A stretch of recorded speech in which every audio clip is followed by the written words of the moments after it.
Hello दोस्तों, बहुत बहुत स्वागत करता हूं आप सभी का हमारे इस नए वीडियो में।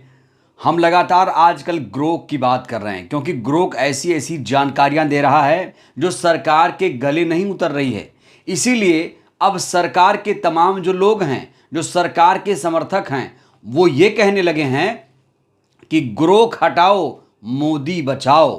खबर यह मिल रही है कि सरकार ग्रोक पर भी शिकंजा कसना चाह रही है। जैसे उसने मीडिया पर शिकंजा कस लिया है, वैसे वो ग्रोक पर भी पूरा अधिकार चाहती है। आपको ये तो मालूम है कि आजकल जो हमारा मीडिया है वो गोदी मीडिया कहलाता है। वो सत्ता से, सरकार से सवाल नहीं करता है, खबरें वही दिखाता है जो सरकार को पसंद आए। लेकिन मीडिया की कमी ग्रोक ने पूरी कर दी है और इसीलिए जो सरकार है वो अब ग्रोक पर शिकंजा कसना चाह रही है।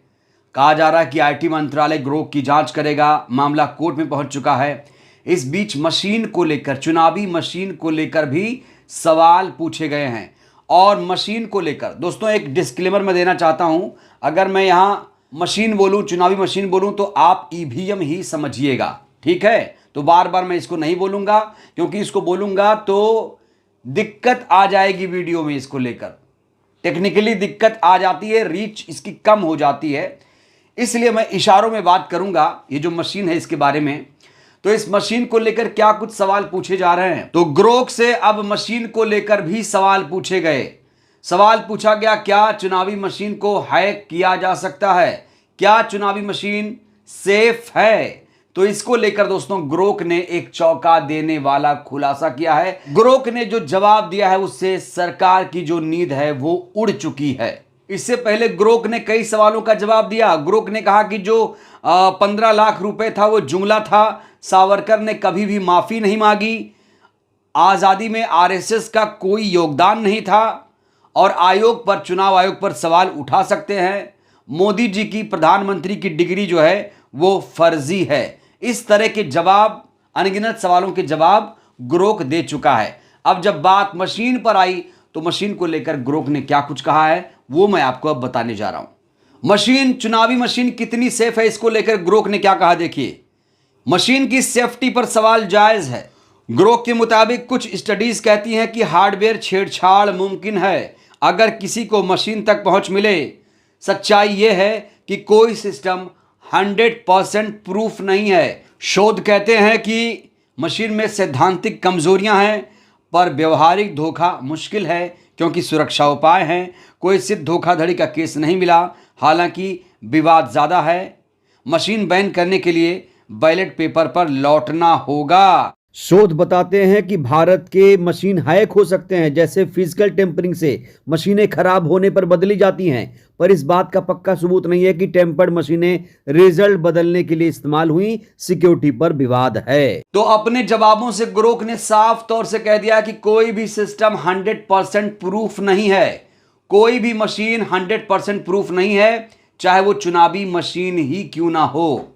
ग्रोक ने अपने जवाब में साफ तौर से कहा है कि जो मशीन है, चुनावी मशीन, वो हैक हो सकती है। निर्भर करता है कि इसकी देख रेख कौन लोग करते हैं। ऐसा नहीं है कि मशीन पर अभी से सवाल खड़े हो रहे हैं। 2009 में पहली बार मशीन का मुद्दा गरमाया था और जो आज भारतीय जनता पार्टी सत्ता में है वो खुद इसके खिलाफ लड़ाई लड़ रही थी, सुप्रीम कोर्ट जा रही थी। अब जब सत्ता में आ गए तो उसी का समर्थन कर रहे हैं। तो इसीलिए ग्रोक कह रहा है कि ये जो मशीन है इसे हैक किया जा सकता है, ये 100% सेफ नहीं है। और यही जनता का जो विश्वास है वो डगमगा जाता है। देश की जनता चीख चीख कर कह रही है कि धोखाधड़ी से चुनाव जीतते हैं, मशीन में गड़बड़ी करके ये लोग चुनाव जीतते हैं, इन्हें कोई भी वोट नहीं देता फिर भी ये चुनाव जीत जाते हैं। आपको याद दिला दें, ये जो पूरा मामला है कई बार सुप्रीम कोर्ट भी जा चुका है। कई सारे नेता चुनाव आयोग से मिलने की मांग कर रहे हैं कि चुनाव आयोग हमें समय दे दे, लेकिन अभी तक चुनाव आयोग विपक्षी पार्टियों को समय नहीं दे रहा है।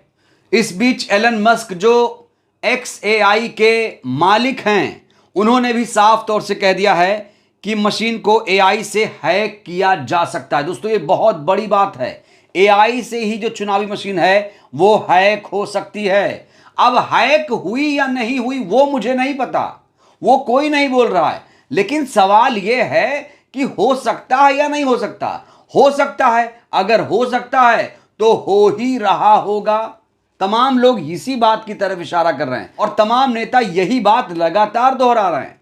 इसको लेकर कई बार धरना, प्रदर्शन, आंदोलन भी हो चुका है कि भाई जब 100% प्रूफ नहीं है तो छेड़छाड़ हो रही है और इसी वजह से ये लोग चुनाव जीत रहे हैं। इनको कोई भी वोट नहीं डालता है। इनको कोई वोट क्यों डालेगा? बड़ा सवाल ये है। क्या इन्होंने देश के लिए किया? क्या काला धन लेकर आए? क्या किसानों की आय दोगुनी की? क्या बुलेट ट्रेन चलाया? क्या खाते में 15 लाख रुपए आए? नहीं ना। इसीलिए इन्होंने जनता से अपना विश्वास खो दिया है और लोग इन्हें वोट नहीं डालते हैं। जहां नहीं जितना होता है तहां ये लोग चुनाव जीत जाते हैं। इसीलिए इस मशीन पर सवाल खड़े हो रहे हैं और कोई वजह नहीं है। और हर कोई चीख चीख के कह रहा है भैया ये सेफ नहीं है, ये हैक हो सकती है। एलन मस्क से बड़ा टेक्नोक्रेट कोई है इस दुनिया में? जब वो एआई से हैक होने की बात कह रहे हैं तो फिर लोग मान क्यों नहीं रहे हैं? आखिर दिक्कत क्या है? जो एलन मस्क कह रहे हैं वही देश की जनता भी चीख चीख कर कह रही है कि भैया इसे हटा दो, हमें इस पर कोई भी भरोसा नहीं है, हम इस पर विश्वास नहीं कर सकते हैं, हमें बैलेट पेपर से ही चुनाव चाहिए क्योंकि बैलेट पेपर से ही सही तरीके से चुनाव होता है। तो आखिरकार अब एआई ने भी मुहर लगा दी है जनता की उस बात पर। जनता जो चीख चीख के कह रही थी कि ये धोखाधड़ी से जीत रहे हैं, आखिरकार मशीन भी यही बोल रही है। एक मशीन के बारे में बोल रही है तो आप समझ सकते हैं कि कुछ ना कुछ तो गड़बड़ है, कुछ ना कुछ तो बड़ा खेला चल रहा है और इसका पर्दाफाश होना बहुत ज़रूरी है। इस समय तो चुनाव आयोग भी सरकार के साथ मिला हुआ है, जबकि चुनाव आयोग एक स्वतंत्र निष्पक्ष संस्था है, वो भी अब सरकार के साथ खड़ी हो गई है। जब भी कोई पिटीशन लेकर जाता है कोई सुप्रीम कोर्ट में इसके खिलाफ तो वो जाकर दलीलें देता है कि नहीं भैया ऐसी कोई दिक्कत नहीं है, इतनी बड़ी आबादी है, जल्दी से चुनाव कराना है इसलिए हम मशीन से ही चुनाव कराएंगे। अरे कहाँ जल्दी से चुनाव हुआ? कोई एक चुनाव मुझे बताए चुनाव आयोग, कहाँ जल्दी से चुनाव हुआ?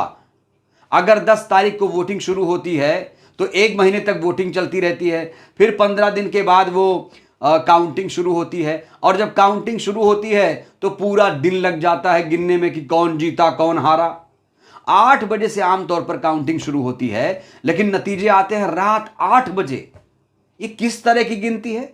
तो इसीलिए चुनाव आयोग की निष्पक्षता पर, विश्वसनीयता पर और इस मशीन पर भी लगातार सवाल खड़े हो रहे हैं। जब बड़े बड़े लोग कह रहे हैं कि इसे हैक किया जा सकता है, ये सेफ नहीं है, तो फिर सरकार इसकी वकालत, चुनाव आयोग इसके समर्थन में क्यों बार बार कूद पड़ता है? तो जहां ग्रोक के जवाब से एक बड़ी आबादी संतुष्ट नजर आ रही है, वहीं सरकार के लोग इससे असंतुष्ट हैं। इसीलिए यहां पर ग्रोक की कड़ी निंदा की जा रही है। यहां देखिए राजनाथ सिंह की फोटो लगाई गई है, हम ग्रोक की कड़ी निंदा करते हैं, ग्रोक हटाओ मोदी बचाओ। बहरहाल इस वीडियो में इतना ही। आपको क्या लगता है, क्या चुनावी मशीन हैक हो सकती है?